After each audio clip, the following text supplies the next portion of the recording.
Mickey was asking about the next dates of stuff, so I pulled up the flyer real quick in case you needed a reminder or wanted to know. Next week is same day, same time, different location. So we'll be at the Hall School at 5:30, and we're going to do some kind of the initial spring, getting your garden set, and then some greenhouse stuff as well.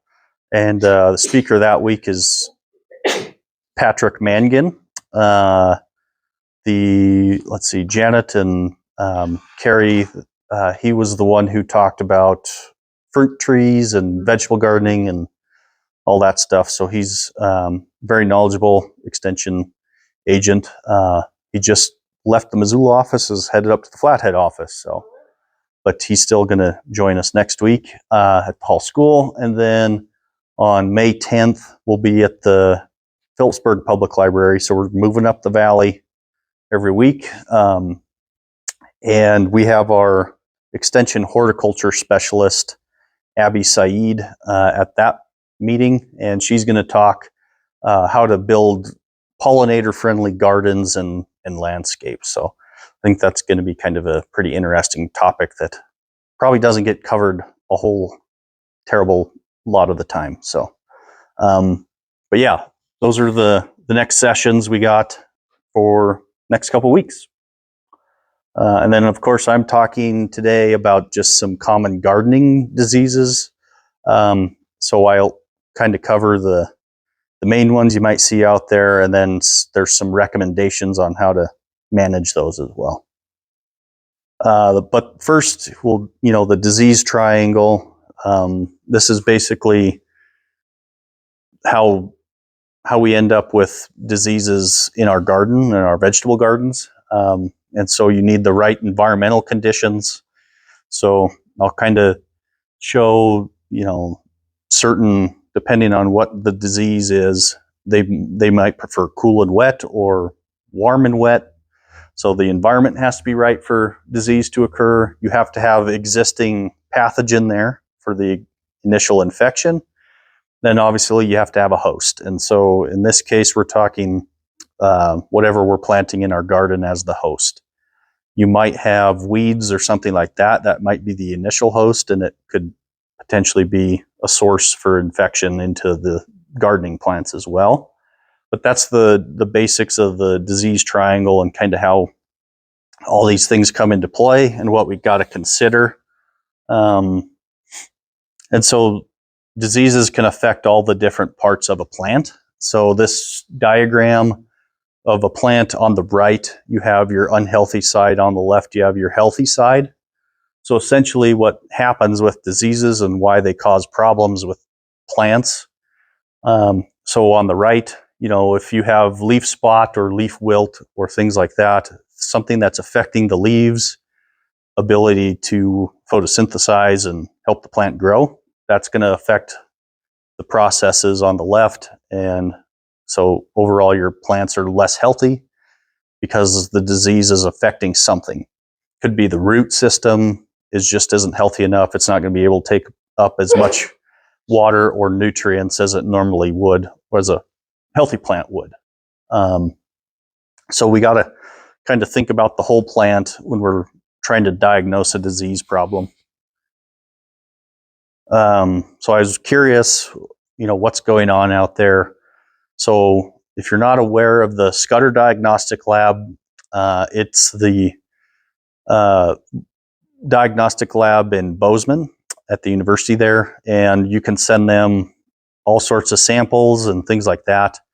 I can send them through my office for you, and they will, they'll kind of try to diagnose what potential problem could be. So they do that for horticulture, crops, and all sorts of, things like that. Insects, they'll identify insects and all sorts of different stuff. But anyway, so I looked up what their latest annual report said in the horticulture section. And so the main diseases that get submitted to them, at least last year, was powdery mildew, and then all the root rots were the main common problems that gardeners faced last year. So I thought that was kind of interesting. So I have all those in our slideshow today as well. And so I don't know if you can think back to what the growing conditions and stuff were like last year for a lot of gardeners who actually grew a garden last year. Was it kind of cooler and wet, or warm and dry, warm and wet? What do we think? Started out cool, Mhm. all of June. Yeah. I don't think it was particularly. Yeah. Yeah, all of June was cool, and then it just. Then the heat exploded turned up super on hot. in And July. I'm not sure was it wet in June? It was pretty wet. Yeah. And then the heat turned up in July. Yeah. So we might see some commonalities here, and I think what the Schutter Diagnostic Lab had in their report probably reflects what the weather was like. So, and for my own sake, I put a snowflake or a little flame next to some of the diseases to remind myself to mention. So snowflake, these ones like cool and wet. So if we have cool and wet conditions, these are the diseases you may see. So all the three of those root rots that were in that report show up in cool and wet conditions. So the first ones we have are the root rots. And so you can find root rot at any time of the year, but typically you're going to see that infection start in the spring because it does like that cooler weather. And so basically you won't really see a lot of visible signs on the leaves to diagnose or something like that early on. Your plants will just be kind of puny and not really being very vigorous because the root system is stressed. So they're just really, it might seem like they're almost drought stressed because the roots aren't taking up as much water or nutrients as they probably should. So like that top picture, if you can see, that plant is brown and dead. And it basically looks like it just didn't get watered, but it, was a crown rot. So the problem with root rots, when it's happening in the moment, very little you can kind of do about that situation. But I guess I'll skip to the next slide. But you could diagnose it if you think that's what's happening. And another thing for root rots, it's really easy if you're out in a winter wheat or spring wheat field where you're typically going to have hundreds of acres of one plant, but you could maybe do it a little bit in the gardening, but you might see like uneven growth. So there might be a patch of plants in a low spot that are probably getting a lot more moisture than other plants and are more likely to have root rot. They'll be stunted compared to the rest of the field. So you might be able to notice that in a garden situation a little bit. It's probably a little tougher than a row crop situation, but that's kind of one key thing to look for if you suspect a root rot. The other thing is you'd have to sacrifice a plant. You'd have to dig it up and check the roots. I think I got pictures of roots on the next slide here. So that's, roots are supposed to be kind of shiny white and healthy looking. So if it starts turning black or brownish color, those lesions on there, that's root rot. And so if you kind of are suspecting that and you think this plant's probably a goner anyway, you could maybe sacrifice that and dig it up and look. But basically the management is more preventative than trying to manage it when it happens. But there are some different disease resistant types of plants that grow a little better or resist disease a little better that you can maybe find. But soil drainage is a key here. So your irrigation, if you can figure out your irrigation scheduling so you don't overwater and have, you don't want standing water and different things like that, because that's just excess water that is sitting there in the soil profile and oversaturating those roots. So like I said, this one likes the cooler weather, so a little more difficult in our county to wait until soil temperatures heat up, a lot. So I don't know how realistic that one is, but greenhouse could maybe help if you're starting plants in a greenhouse. They're not having those colder soils to contend with any bacteria or fungi in the soil. And then sanitation is a big one. I have a few slides of, sanitation, keeping everything clean is one of the main preventative measures you can take to avoid any disease problems. And there are things that are, so a chemical option would be a soil drench. You can buy water soluble fungicides that you can pour into your soil as well. So some of those funguses or bacterias, they can live in your soils for years. And so if you suspect you're going to have that problem for a while, that might be something, would be a soil drench that you could try. It depends. I mean, if you're doing raised beds or something like that, much easier, obviously, to do that.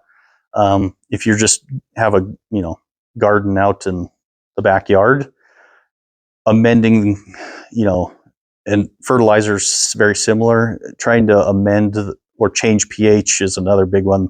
Really hard to do in a traditional garden, just because the amount of additive that you have to put in there to change that soil enough is challenging. So raised beds probably could, be something you could consider doing, is switching out that soil.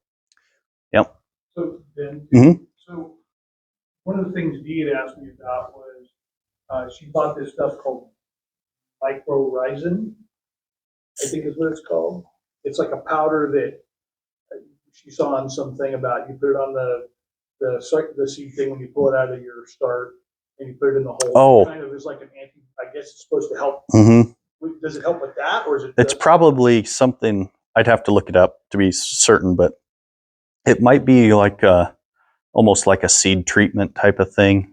I don't know how often they treat, like garden seeds that you just for home gardeners. Obviously, for people growing spring wheat and winter wheat and whatnot up on the high line, they buy treated seed that protects them from disease as they grow. So maybe it's something similar to that, but I'll look it up and make sure you write that down so I can check it for you. So you mean when we clean up our garden, Yeah. you just get rid of all the debris, like the leaves? Yeah. Yeah. And other plants. And yep. And like in the fall. Yeah. And soil-borne bacterias, they're living in the soil, so a little tougher to do. But some of the viral diseases that we'll talk about too, it's called the green bridge, and I have it in a slide up here somewhere, but that's essentially make sure you clean really well in the fall. Yep. And so like this white mold, so that fungus survives in the soil, so it lives in the soil over the winter time. Could be for a couple of years for that one. And it's another cool and moist conditions disease. So, but yeah, so what happens is the stems, they start to look like dead sticks, is what happens with white mold. And then you'll also see, it looks like a little, very kind of small cotton ball mycelium, which is just a fancy way of saying fungus, on the plant as well. So that's white mold. It's going to be kind of similar looking toward the next one up here too, which is powdery mildew. But white mold acts pretty quickly compared to powdery mildew as far as killing the plant.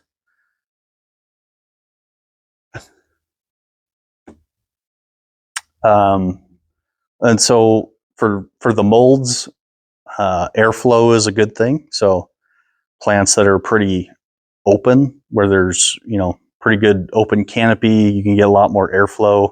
You're going to see a lot less mold issues. And Also, drip irrigation or soaker hoses are better for reducing some of these diseases too, just because you don't have that actual water contact to the leaves and different things like that, which are potential spots for disease to grow there if it's not evaporating off of there quickly enough. But yeah, you can kind of, if you start to see some moldy spots, you just want to remove, if you see a leaf that has mold on it, just remove that leaf to try to mitigate it from spreading as much as you can. But yeah, another option. So when you do your cleanup or your spring work or anything like that, if you have deep enough tillage, you could turn it over so that the fungi is going to be less likely to infect a plant as well. And one thing that I heard was that deep plow, you just bring up the weeds that were there previous. Yeah, you could maybe bring up some weed seed as well that way. So it's kind of maybe a bit of a trade-off. You'll have to do a little more weeding and whatnot. So yeah. But if you have a big white mold problem, it might be worth doing for a year. You'll find it on leaves and stems. Yeah. I'll skip to the next one real quick. But the other thing sometimes for some of these diseases is just rotating, crop rotation. So especially if it's a soil-borne bacteria or something like that only affects a specific crop, then you could maybe plant something else in that particular patch of the garden too. Oh, yep, biological product for this one as well is up there. I'm not going to try to pronounce it, so my brain isn't speaking Latin for me today, so I won't try to pronounce that one. But yeah, there are fungicides, and there's one biocontrol option too. Okay, so powdery mildew. This is the other one. Could look similar to white mold, but I believe the white mold was cool and moist, and powdery mildew likes it hot temperatures. And so when we're saying hot temperatures for gardening, we're talking like above 65 degrees, 70 to up from there. They're prime conditions for powdery mildew. But yeah, so this one you'll see a lot more just on the leaves versus the stems as well. But that's why it spreads so easily too. It being on the leaves, those spores, if you get a wind blowing, they move on the wind infect the next plants that are downwind of it. But yeah, you can have dieback. So like we were talking, if you have too much infection on that leaf, it's really not going to photosynthesize. It'll eventually start to die back. So powdery mildew, it's probably, it's not going to kill plants near as quick as any other diseases, but it can happen, which is why I bet you if I asked Schutter Diagnostic Lab, they probably got powdery mildew samples later in the gardening season because it likes the hotter weather, if I had to guess. Then all those root rot ones were probably early on, most likely. So Mark, is something like that affecting only like gardening type plants, or does it affect like any of the trees, like they're up and down like the gulch where we live and that kind of stuff? Yeah, it could be on trees as well. Yeah. So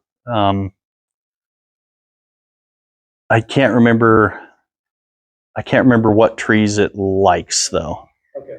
But I'll have to look. Do you have a question, Carrie? No. Okay. No, we were just discussing it. Okay. You probably have. It's pretty common to see. Yeah. So basically, keep an eye on it, eye out for it, and then you're just removing that infected material. And then, yeah, that spacing helps. So, if you can kind of imagine in your mind's eye. And so I know it's set up there. Alfalfa is one that you see powdery mildew in a decent amount. And if you've walked through a really thick alfalfa field, then if it almost on your legs, or if you reach in there, really dense canopy, it feels almost humid and hot.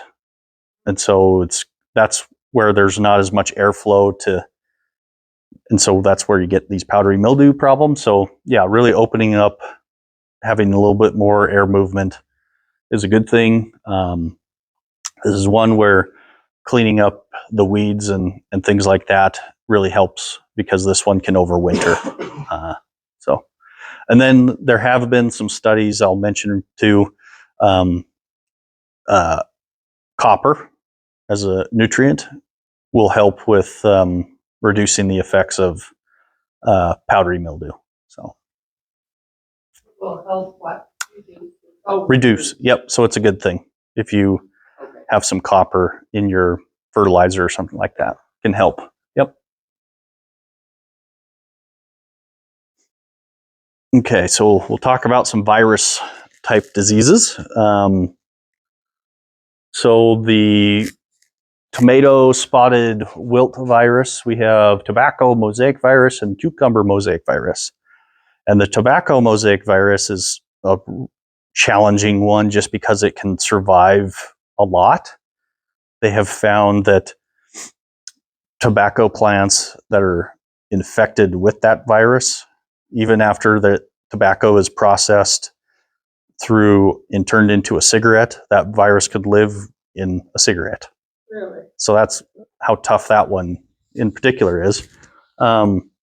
We don't see it a whole lot, though, luckily for us. But we do have probably tomato wilt virus and the cucumber mosaic virus. And so viral infections sometimes can look a lot like heat stress or even herbicide damage. Sometimes you get a lot of yellowing and deformed growth from viruses. And then they tend to be very like noticeable patterns in that yellowing too. So like the mosaic, we're talking about mosaics. And so if there's a discernible pattern to how it's yellowing throughout that leaf, that's maybe an indicator you have a viral type of disease going on. Versus, if you have yellowing that's starting at the edge of the leaf and coming in or something like that, or if it's random spotting, that would be more of a bacteria type of an infection. Viral diseases kind of move in patterns across the whole leaf. And they affect your ripening on your fruit as well. So they just won't ripen evenly if they have a viral disease. So, yeah. So for some of the transmission trouble, so to keep in mind the way these can get spread to other plants. So if you go out and you had a plant that had some sort of viral disease,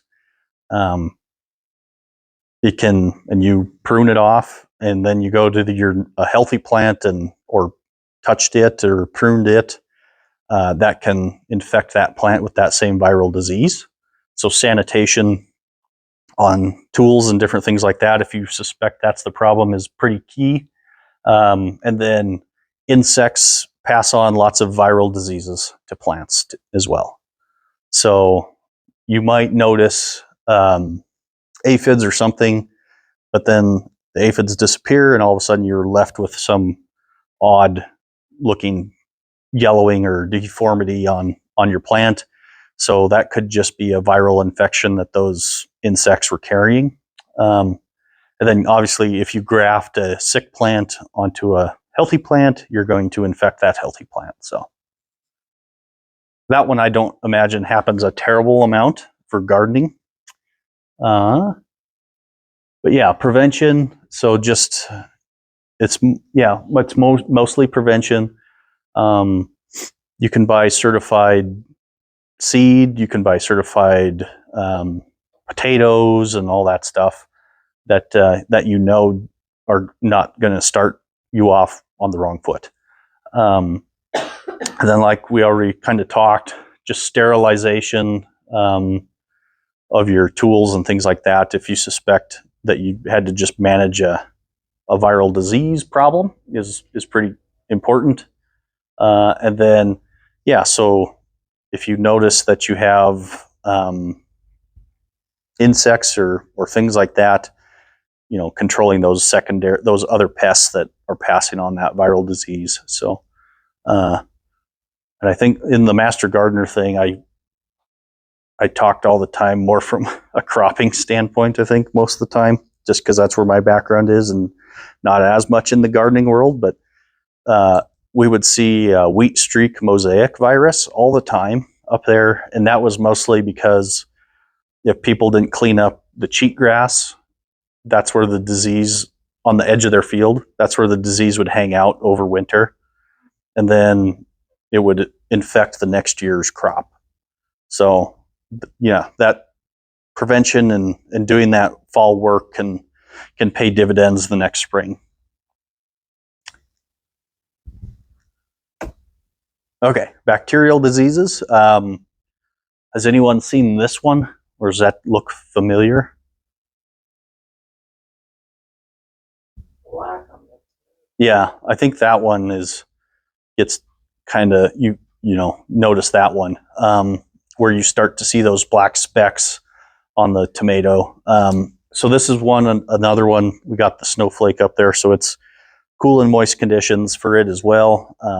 But yeah, so you'll notice those black spots showing up. They don't have on those tomatoes, so it's on the skin.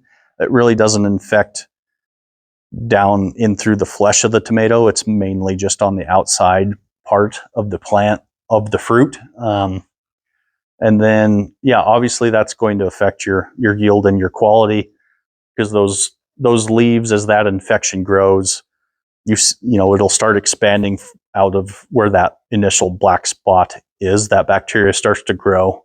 And so this is another one where if you're using primarily like a sprinkler irrigation or something, you might see infection spots from where that moisture is actually hitting leaves happen. So you should probably use soaker hose. Is that your best? You could, or Or just groundwater. yeah, you could do that. But if you are just going to use sprinklers, you just have to you have to just be more thoughtful of when you actually irrigate. So if you irrigate, I think I have another comment in there, but it's irrigate when the sun's out. So even if you do get that moisture on a leaf, it's not going to remain there as long. That sun's going to dry it up, so you don't have that bacterial growth start. So if you are using sprinklers or something like that, you just have to manage your irrigation a little differently. You said irrigate when the sun's out. Mm-hmm. Just if you're trying to manage disease, Yep. That kind of goes against what. Yeah. Mm-hmm. Yeah, and so it's more of a disease management type of thing versus it's not. Yeah, like you said, it's not the optimal timing to be irrigating plants. But so, do you have any suggestions for the best soaker hoses? Because I think it's kind of hard to find good soaker hoses. I don't know. I'll have to do some research, I guess. Yeah, it's pretty good. I just bought it at the end of the season, so I haven't really used it. Okay. But I guess I hadn't really thought about soaker hoses in my big garden. Yeah.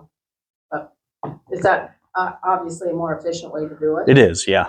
Yep. They're more efficient way, and you get better, more even irrigating too with soaker hoses. But yeah. But I don't know if I have a particular recommendation right now, so I have to do some research. I bet you Patrick will next week. He's a lot, as I'm sure it was Patrick next week. Greenhouse guy. Oh, Yeah. Morgan. Mangan. Mangan. Yeah, I'm sure it was more obvious that he is more versed in the gardening world than I was, and, No. with the Master Gardener stuff last year. But yeah, so let's see.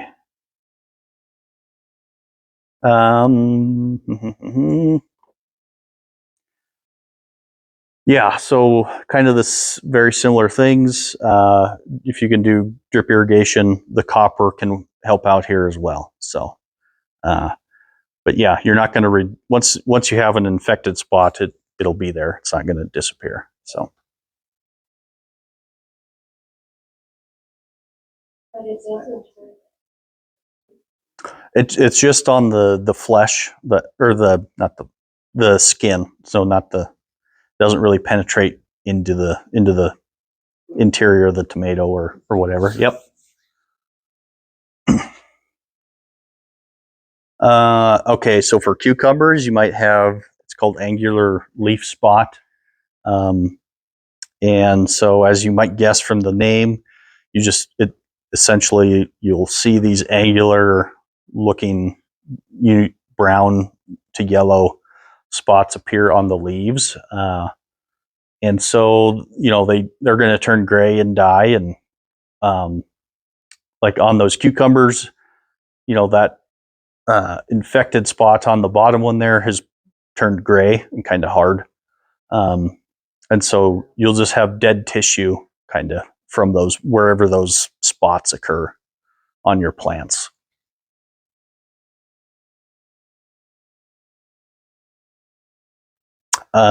This one is one where you'd look to kind of be on a rotational schedule to get away from that disease problem. So if you can put on a 2-year rotation around your garden or where you're planting, for most diseases, that's probably going to work out pretty good. Yeah, well-drained soil helps, and then the irrigation thing. So a lot of a lot of these diseases, yeah. I think I need to switch to Drip. Courier. Yeah, I think it would probably help if you're having disease trouble quite a bit. So, yeah.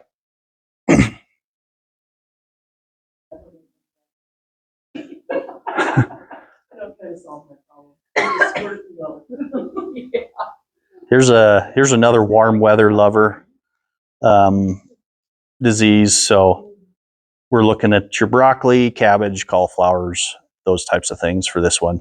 And it's got that fairly noticeable, V shape. The disease in the plant kind of makes a V looking shape. So I don't know if it's kind of noticeable on that top picture, I think a little bit. But yeah, it's kind of, yeah. Yep. And so that really, those bottom plants, they're in pretty big trouble there. There's not a lot of leaf left on them. So it'll kill your plants quite quickly.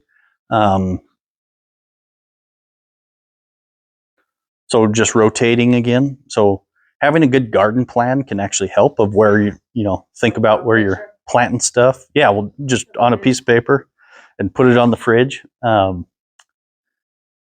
yeah, and you could maybe find some resistant varieties for this particular disease too. If you plant lots of cabbage or something like that, might be something to consider. Yeah, the other thing I haven't mentioned yet too, though, is and potatoes are a big one too for this, but trying not to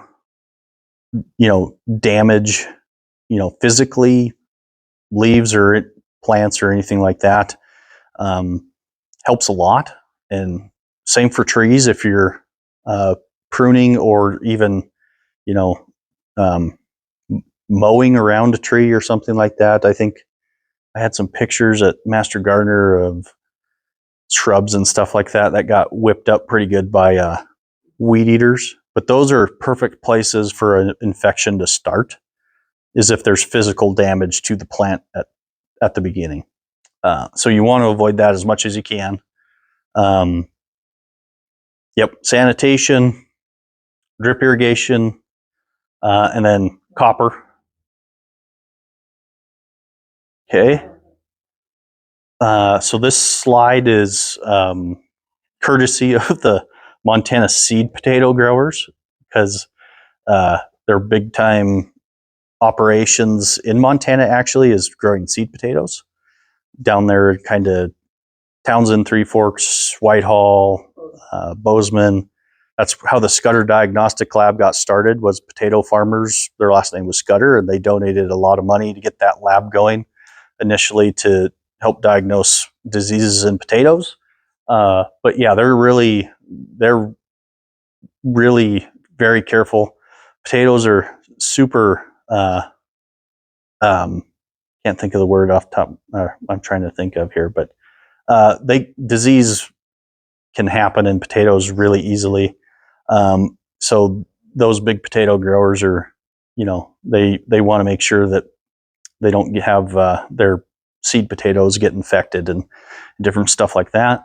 So using certified seed potatoes is probably the easiest way to avoid a lot of your disease issues if you grow quite a bit of potatoes. Have you ever looked at Hogan's potatoes? What kind of potatoes? I have not. I mean, they're out, and I usually end up buying them. I was in the hardware store in Phillipsburg today, and they had some Yukon seed potatoes, which Yukon seed potatoes I think are one of the hardier. They have Yukon and Hogan. Yeah, too, I think they're one of the hardier see potatoes. So if you think they're good potatoes. okay, Hogan's. I'll Give me a call. I'll try to. I'll keep that in mind. Do you know where Jenna told me she always buys like her onion sets? It was over at IGA and Deer Lodge. Deer Lodge. Really? Yeah, You she know, loves her onion sets over there. Really? I talked to the lady who was in charge of that potato lab. Oh Because yeah. Dee found these things called Huckleberry Gold potatoes, Mhm. which are a low glycemic potato, Yeah. Yep. and she's got diabetes. But she had mentioned that Montana grows 10% of the nation's potatoes, which Yeah. It's shocking. I never would have thought in a million years. Yeah. There's a Montana huge was on that. potato grower association. Yeah. It's a And big it's a big pretty industry. close society.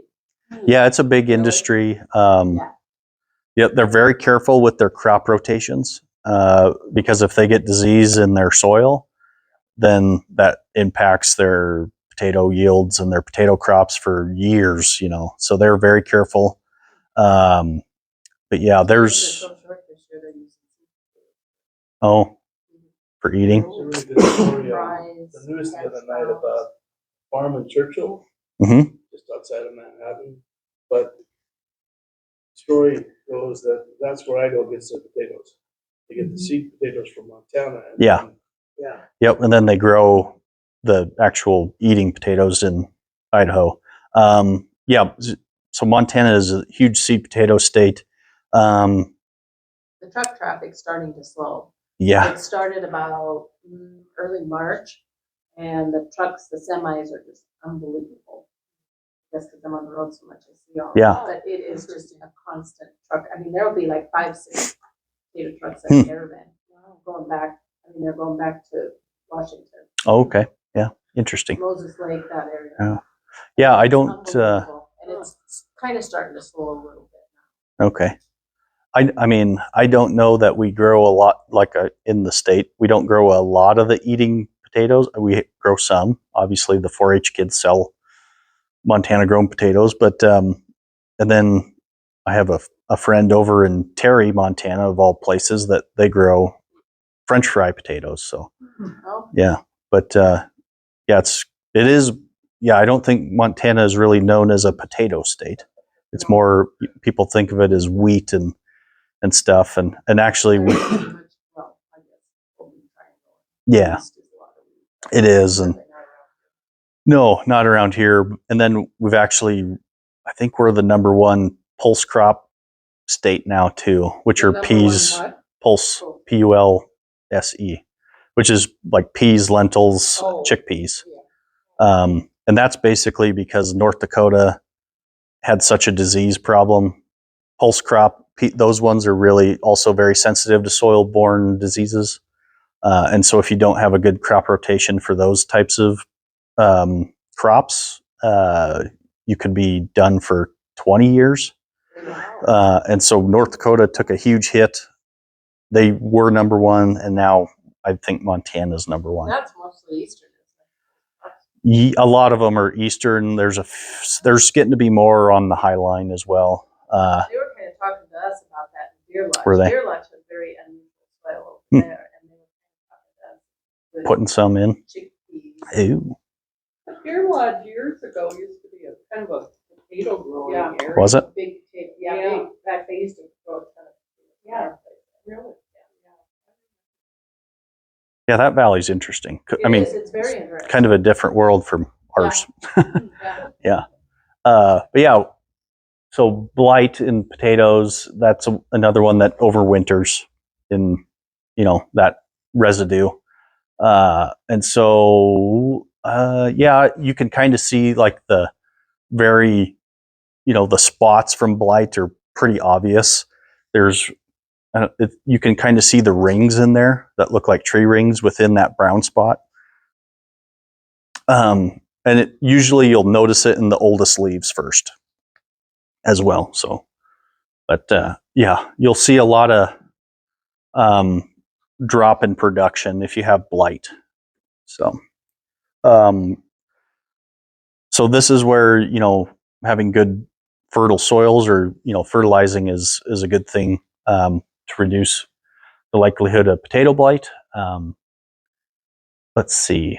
I don't know that we have too much trouble with leaf hoppers in this area, but then this is one too, if you can avoid those harvest injuries as well. So you're not damaging the plants for potential infections, and then using that crop rotation is key for potatoes. This is the one where I was saying irrigate when the sun's out, just because potatoes are so sensitive. Yep. I knew I had it in there somewhere. Have any of you had this happen? I have the bottom. Yeah. So this is pretty common, I think. Blossom end rot. So cucumbers, squashes, tomatoes. Basically, it's a calcium deficiency. And so the leaves, the reason why you see it in the fruit and not the leaves so much is just because leaves are actually really good at getting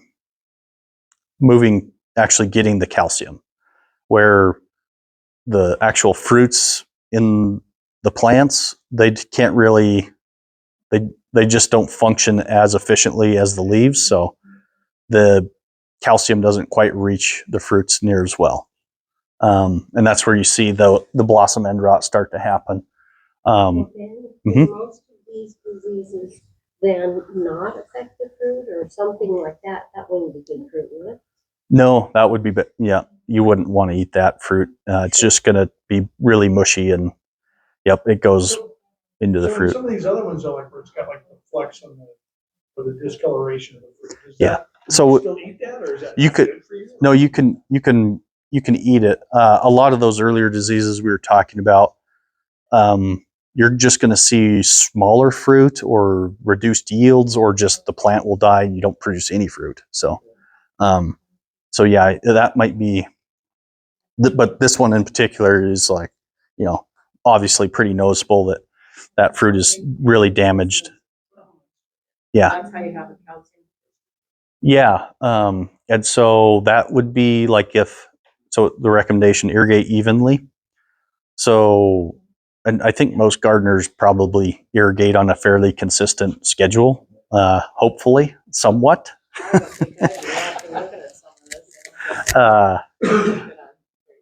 But, irrigating evenly, so that just means, don't have puddles and don't let it dry out and then just go back and irrigate. So if you can kind of keep a little bit better schedule just to keep that soil moist enough, not so the plant is starving to get nutrients, or that it's so waterlogged that it can't, function properly. So if you think about it, a calcium deficient plant, it's pulling that calcium that's in the soil into the plant. So if it's drought stressed because it hasn't been watered.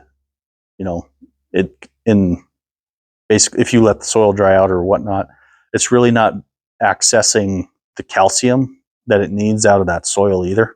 Those roots aren't functioning as properly if they're constantly battling too much water or too little water. So that's kind of one of the problems. If you have noticed this quite a bit, then you could also do a soil test and just see what the calcium content of your soil is. Typically, I would say in Montana, we're generally decent in, levels of calcium, but you just never know. Wherever you put your garden, you might have picked a spot that is kind of lower in calcium. So that's where you could maybe do bone meal or even eggshells. You could add that to your garden. So Ben, what do you do, or where do you get a soil test? Oh, I can do those for you. So, Oh, you do? So, yep. So you were mentioning the soil test. So is that something that we would, how much does that cost, or how does that happen? So I can do the test. I can get the sample and send it off to the lab. Garden tests aren't very expensive. I want to say, unless they change their prices, I want to say they're $10 to $12. So they're not too bad. So now if you're doing, like, all we have are raised beds. Mhm. So then do we need to would you want to do something like a scoop from every one of the beds, or how does that?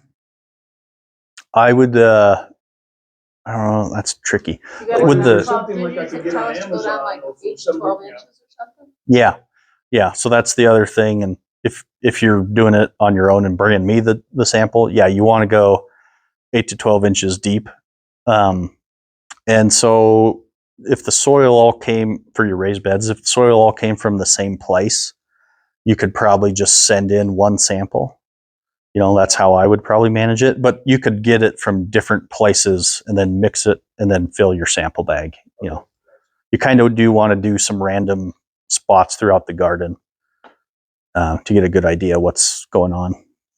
Can your compost pile affect this? Like if you're putting, If your compost is really, essentially low in calcium or something like that, or it could be high in calcium, it could help, but it just kind of depends. Sometimes composting actually will tie up some nutrients too. So is it like if you throw everything into the compost pile, so even if it's like, I don't know, it started to go bad, it might get mold on it or it might get rotten, then is that going to affect your? soil, that I don't know. It's as far as like mold on whatever you're putting in the compost, it would probably, I don't Or is know. there not that much? It might not work on plant species. I don't know. It might be species specific and you might be okay, but I'd have to maybe do some research for you on that.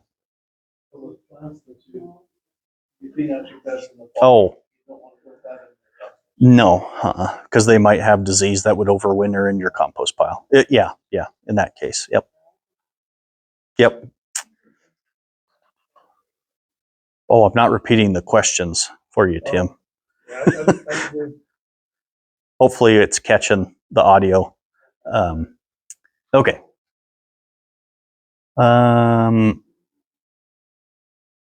Physiological leaf roll. So this is actually one that's not a disease, but it could trick you into thinking it's a disease, the way it looks. And basically, this is what happens in really hot, dry conditions, windy type of thing. Those leaves will actually start to curl on you. And so you can water your way out of it a little bit if you have to. The other thing sometimes people want to consider too is garden placement. So if your garden is really close to a shiny Quonset or building or something very reflective, that extra heat coming off of that building or something like that could kind of do something like this. You might see wilting or they're going to be a lot more water hungry just because they're getting overheated more, and so just placement of where your garden physically is could impact what you're seeing as well. Sometimes that, or like that black plastic stuff like that, can really heat things up too. So it's something to think about anyway. Is the black cloth better than the plastic? It's not as shiny.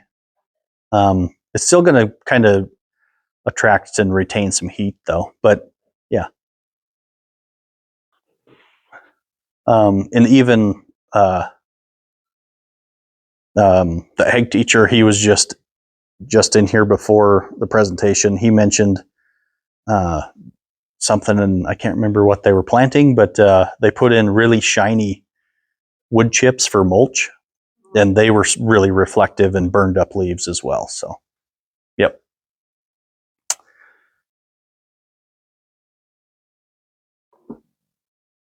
Okay. So the other thing is, if you're trying to diagnose a problem in your garden, some different things can maybe trick you into thinking you have a disease issue, and it's actually not. So we just talked about one that was environmental, but insect pest damage could maybe look like disease, or herbicide damage as well could look like disease. So kind of the way we classify different problems, gardening problems, is either biotic or abiotic. So biotic is something caused by a living organism. So our funguses, bacterias, and insects, all that stuff is going to be considered biotic. Or the voles, they're also a potential garden problem. That'd be a biotic pest as well. And then abiotic, that's pretty much all of our mechanical injury or environmental injury and things like that. So if you're out there looking, you have to kind of consider lots of different factors. What's the weather been like? Did I place my garden too close to the, shiny house or whatever? Or maybe it is actually a disease. So you got to kind of think about this in a holistic fashion too, when you're trying to diagnose what might be going on in the garden.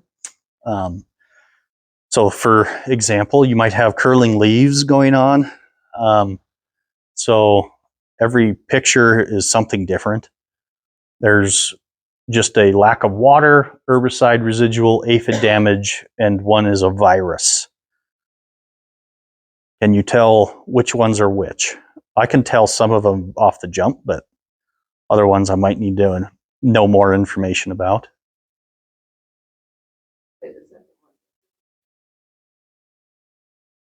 The one with the stem on it? Yeah. So that one, to me, it could either be the herbicide because of that weird growth, or aphids or insect too. The one on the right is the one that I suspect would be an herbicide injury. On the far right, you see a lot of weird, it depends. This is why you ask the questions. But when you go visit someone's place and try to figure it out too, but you see a very distinct way that yellowing is occurring, and you get curling. So if I'm thinking that's an herbicide, it'd probably be a systemic one, which means that it's taking it up through the roots, versus a contact herbicide, which would just show exactly where the herbicide actually impacted the leaf.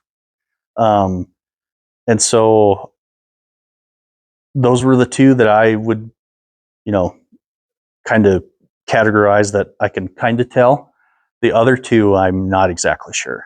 I would have to get more information before you could say one way or the other.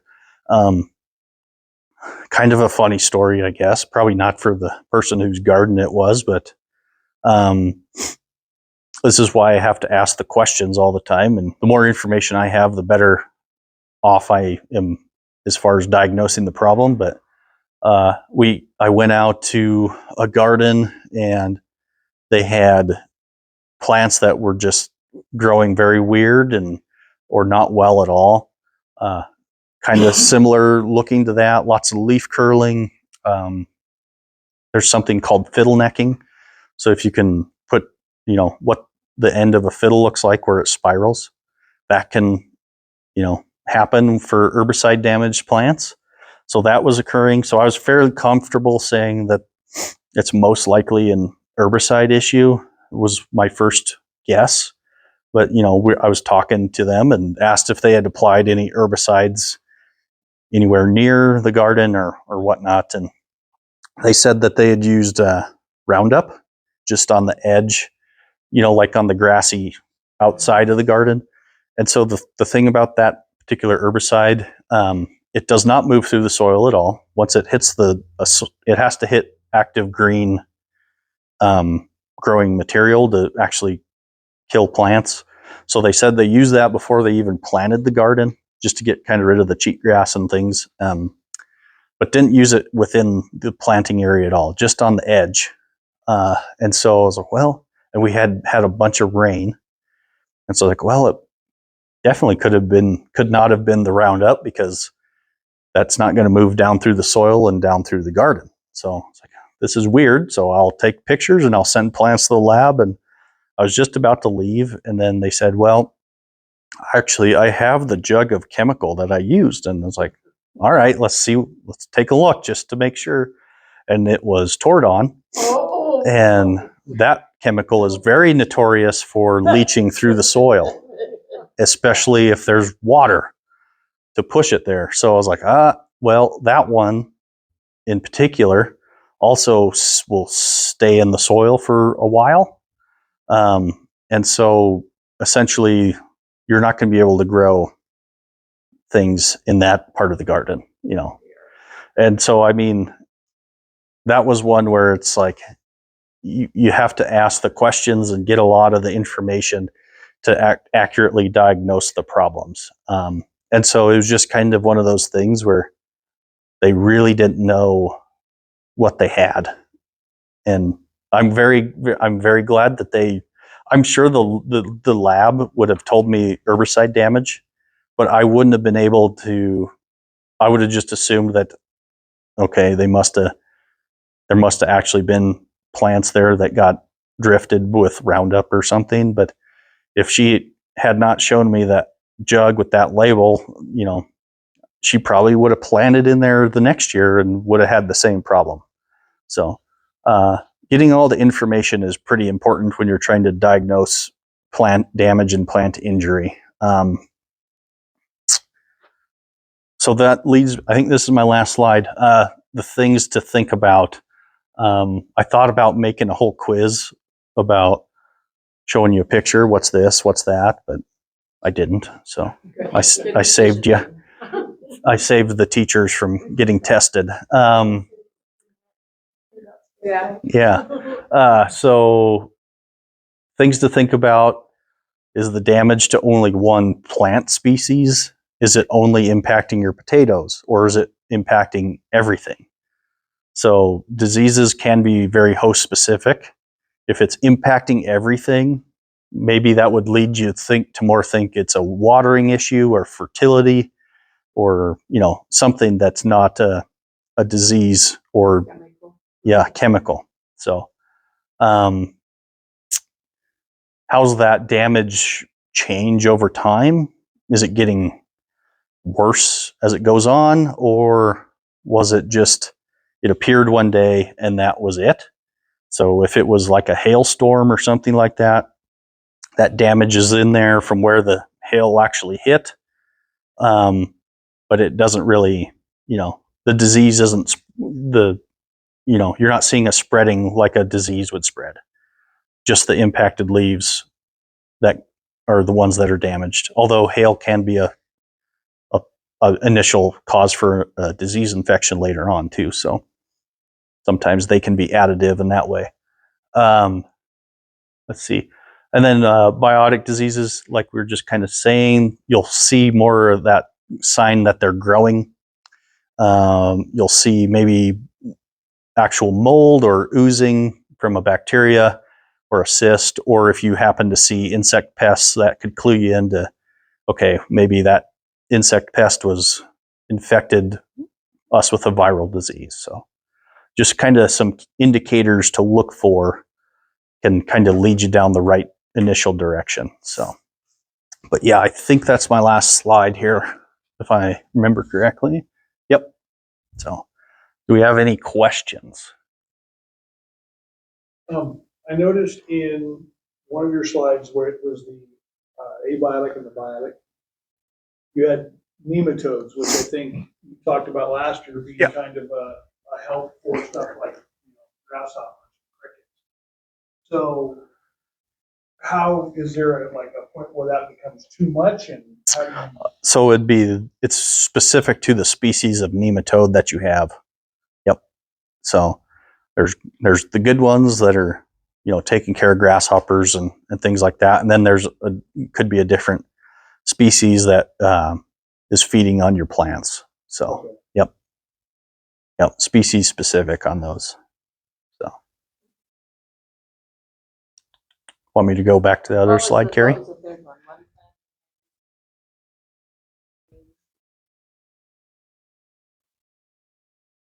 that? Looking for that one? Okay.